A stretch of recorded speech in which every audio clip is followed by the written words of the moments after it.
Ragnar Blackmane has been a recognisable character in Space Wolves lore and on the tabletops of Space Wolves for a long time. In 10th edition he's found himself a new unit that he can lead onto the table, and frankly, they're capable of causing carnage for your opponent if you get them right. Let's take a look at how 7 models can put out nearly 50 attacks and, potentially, one shot at Chaos Knight. Welcome to my mini Grimdark.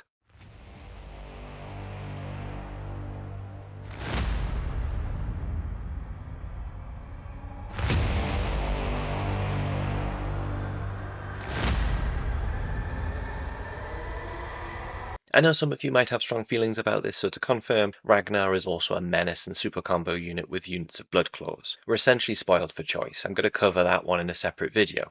Here, we're going to focus on what Ragnar Blackmane and 6 Wolf Guard Headtakers armed with paired mastercrafted power weapons bring to the table. Looking at the datasheets first, and Ragnar Blackmane is an epic hero with a sole purpose, to get into melee and the opposition and slice them up. He's very ABC and straightforward to get onto the table and make use of, which makes him fun and accessible in casual play, but very purposeful in more competitive setups as well. His points went up a touch in September, but 100 points he still feels like fair value. In melee, since we don't care much about his bolt pistol, he's got 8 attacks with Frostfang, a standard with sustain hits 1, so we should get a 6 or 2 to ensure that we land around 8 hits in total with his weapon skill of 2+. Strength 6 means he wounds Terminators on 3s and AP -3 and damage 2 gives him a good chance to knock wounds off very tough foes. Spoiler alert, Ragnar is pretty efficient against much bigger foes, especially in Saga of the Beastslayer, but we're going to come to this. On the charge, Ragnar's Battlelust ability grants him 2 extra attacks with Frostfang. He's got toughness 4 with 3+ save and a 4+ invulnerable save, as well as a modest 5 wounds.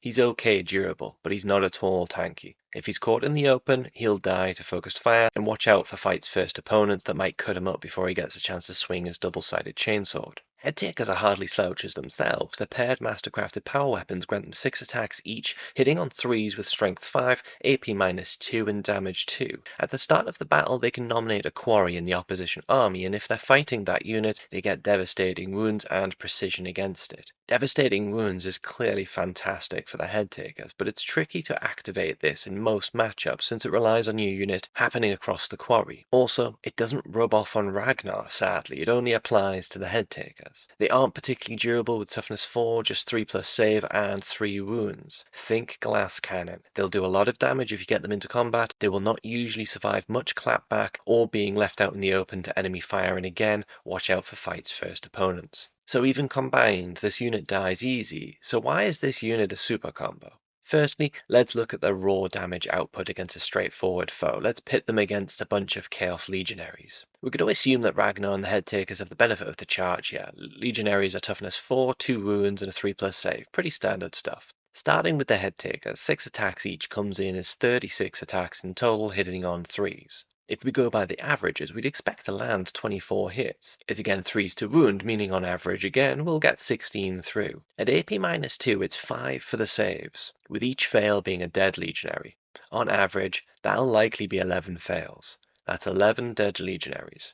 Not a bad start. Ragnar now, he gets 10 attacks on the charge, hitting on 2s. The maths gets us 8 or 9 hits between 1 and 2 sustained hits for extra attacks. Ultimately, we're okay to assume 10 hits land. With strength 6, Ragnar will wound on 3s, so we're likely getting 7 through, and AP -3 means 6s to save, with damage 2 killing a legionary with every fail. We're looking at another 5 or 6 dead legionaries.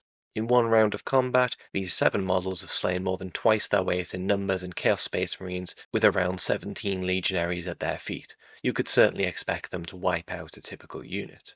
Let's put them against something a bit tougher, Chaos Terminators, to see how they do. The Chaos Terminator profile is toughness 5, 2+ save, 3 wounds per model and a 4+ invulnerable save. The AP on both Ragnar and the Headtakers attacks means that the Terminators are going to be relying on their invulnerable saves here. Both Ragnar and the Headtakers are damaged too, but we'll still need 2 failed saves to down 1 Chaos Terminator. Headtakers first, same situation and maths, so 36 attacks is going to get us 24 hits. Strength 5 against toughness 5 this time, so it's forced to wound on average, so we're going to be looking at 12 going through. It's a 50-50 on each one, so if the dice gods are feeling tempered today, we'll have 6 passes and 6 fails. Every 2 fails kills a Terminator, so we've killed 3 from the unit. That's not too shabby. Frostfang's turn, hitting on 2s again on the charge with sustain hits 1. Of the 10 hits, we're at 3s to wound with Ragnar strength 6, so that's 7 going through. Averages would state that about 3.5 will fail their saves here, so in reality we're either killing another Terminator and leaving 1 on a wound, or killing 2 Terminators. We'll be pessimistic on this occasion and kill 1, wound another, assuming that 4 of the 7 were saved. The Headtakers will almost certainly finish them off in the next round of fighting, assuming we're running Saga of the Beastslayer for 1 CP, Unbridled Ferocity for +1 to wound would be enough to take out the unit of Terminators in one go, with average dice rolls. Equally, if Saga of the Beastslayer was fully activated, again, lethal hits would be enough to tip the scales in favour of wiping out all 5 Terminators. One final one, let's push the boat right out and see how this unit does going up against a Knight. We'll take on a Chaos Knight Desecrator for the fun of it. Toughness 11, a 3+ save and 26 wounds. This is a very big bad on the surface. It should be noted that even though Knights do have an invulnerable save, they're just for ranged fire, and as a result they are susceptible to melee takedowns. Perfect for Space Wolves. Just so we understand the risk of charging this thing though, here's its melee profile too. I've just shown the sweep mode for its Reaper Chainsword with 12 attacks, hitting on 3+, strength 9, -3 AP and damage 2. It probably wouldn't wipe out the Headtakers unit with Ragnar in one go, but it could certainly reduce the numbers down to limit any threat from a second round of combat. The question then really, can Ragnar and 6 Headtakers do enough damage to a Knight in a first round of combat that they'll then have a chance to finish it off in a second round? Let's find out. So Headtakers first again. There's no modifiers to consider in this scenario, so if there's 36 attacks, 24 are going to hit again. Unfortunately, the Knight's toughness 11 is enough to force the Headtakers to wound on 6s without any buffs. As a result, we're only going to get 4 of the attacks through.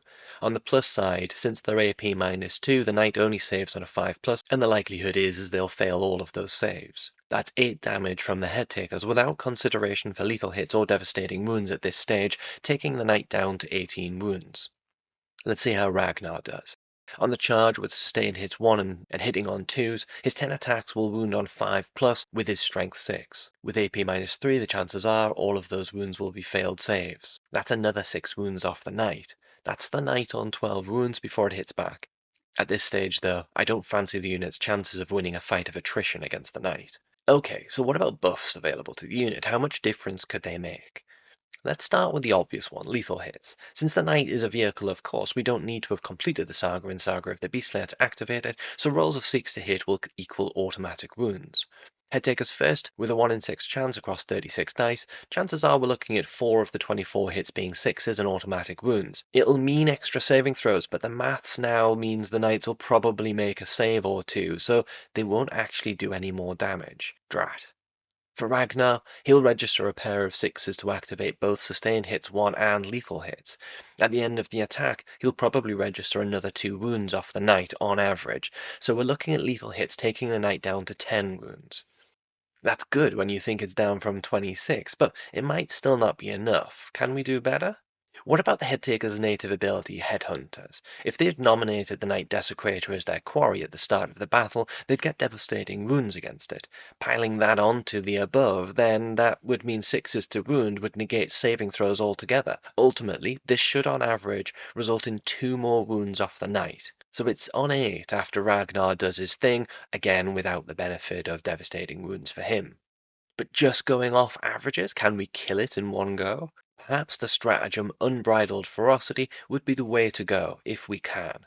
The stratagem is 1 CP, but it'll give the unit +1 to wound. For the Headtakers, that would mean wounding on 5s instead of 6s. That would mean the 8 wound rolls getting through instead of 4. Chances are, going off averages, it's going to result in the Knight taking a total of 10 damage and going down to 16 wounds. Ragnar now, with +1 to wound, he's wounding on 4+. At the end of the process, the Knight's making 7 saves on 6+, so the chances are he's going to save one of these on average, taking 2 damage for each of the others. That's another 10 damage in total, taking the Desecrator down to just 6 wounds. That's a lot of maths, a lot of averages. Not necessarily my strength or my favourite pastime, I won't lie, but working purely from those averages. I'd say the takeaway here is that Saga of the Beastslayer for lethal hits with 1 CP for Unbridled Ferocity, this unit could take down a full, healthy Knight in one go, but it's more likely they're going to be dropping it down to below double figures in wounds. If you roll hotter, though, you absolutely can take it down, of course. Devastating Wound's going to help with this if you warm those dice up as well. That all being considered, this is 7 models coming in at 270 points by today's standards, taking a Chaos Knight from 26 wounds to between 6 and 12 wounds in one round of attacks, just working off averages. That's pretty good, and strategically, it means that if you're getting them up the board in an Impulsor or Land Raider ready to dish this out, you'll probably need to use your ranged support to chip these wounds off the knight before Ragnar and the gang arrive to finish it off. And that's not at all unreasonable if you're running them in a Land Raider or if you've got a Gladiator, Executioner or a Dreadnought sitting somewhere on the table. This unit's lack of durability means they do require a higher level of player skill and strategy than some other units in order to get the best out of them. Maybe even just a bit of fortune to deliver them where they need to be in some matchups. But Ragnar Blackmane and 6 Wolf Guard Headtakers armed with paired mastercrafted power weapons will shred through Marine equivalent armor,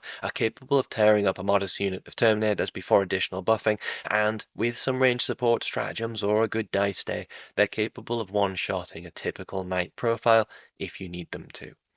And that's why they're a super combo unit for Space Wolves, and frankly, one of my favorites to put on the table at this time. What do you think? Have you tried this combo yet to good success? How have you delivered this lethal but fragile combination into the enemy's front lines? Thanks for watching. Keep hobbying.